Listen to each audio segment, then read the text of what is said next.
Pakistan, and I now give the floor to the representative of the Russian Federation, to be followed by Egypt. Thank you, Mr. Chairman.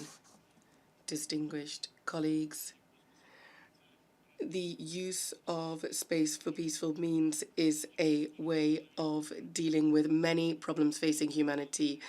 Space technology has become an everyday business. Without them, we can't even imagine what our lives would be like. However, recently, the threat of turning outer space into an arena of armed conflict is fraught with potential terrible impacts for the whole of humanity. A number of states are already in an arms race, so to speak, to place weapons in outer space.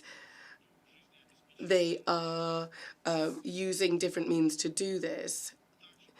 There are plans for including hostilities in outer space. Given this, there is an increasing need to prevent an arms race in outer space and to keep outer space being used for peaceful means. A priority here is in the outcome document of the first special session of the United Nations on this. Given the need to find new ideas that can add to international efforts to prevent an arms race in outer space, Russia incorporated or proposed L53. Here, the idea is to bring together the opinions of member states of the UN to provide guarantees for preventing an arms race in outer space. The considerations of countries should be submitted to the Secretary General of the UN as a report to the 76th session. Russia has consistently been advocating the preservation of outer space as a place that is free from all forms of arms. We're convinced that the most effective universal measure for doing so is to draft a legally binding instrument to prevent an arms race in outer space. Its parties should be all significant space states. Guided by this principle, Russia, along with other like-minded thinkers, is the sponsor of a whole number of initiatives. Along with China, we submitted to the Conference on Disarmament a draft resolution on the prevention of arms race in outer space, the use of force or the threat of the use of force of space objects. From 2014 onwards, an updated version of that treaty has been on the negotiation table of the CD and is an excellent basis for developing a comprehensive multilateral instrument.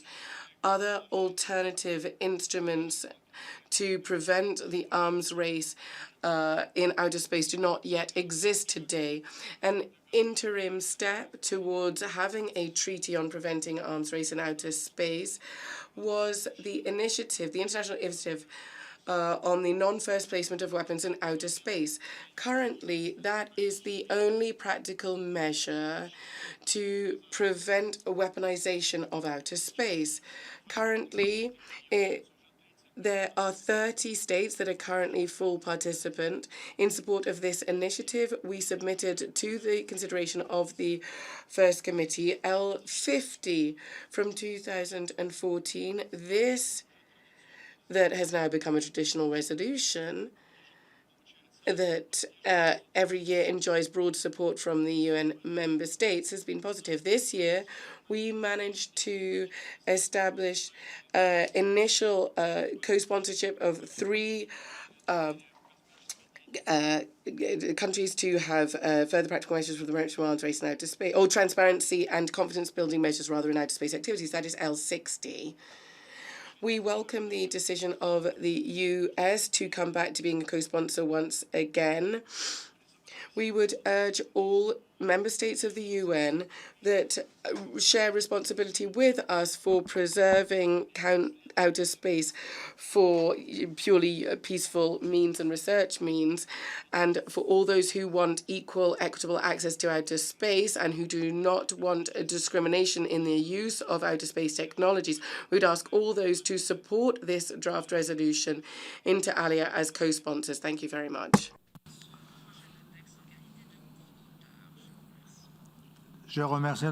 I thank the representative of the Russian Federation.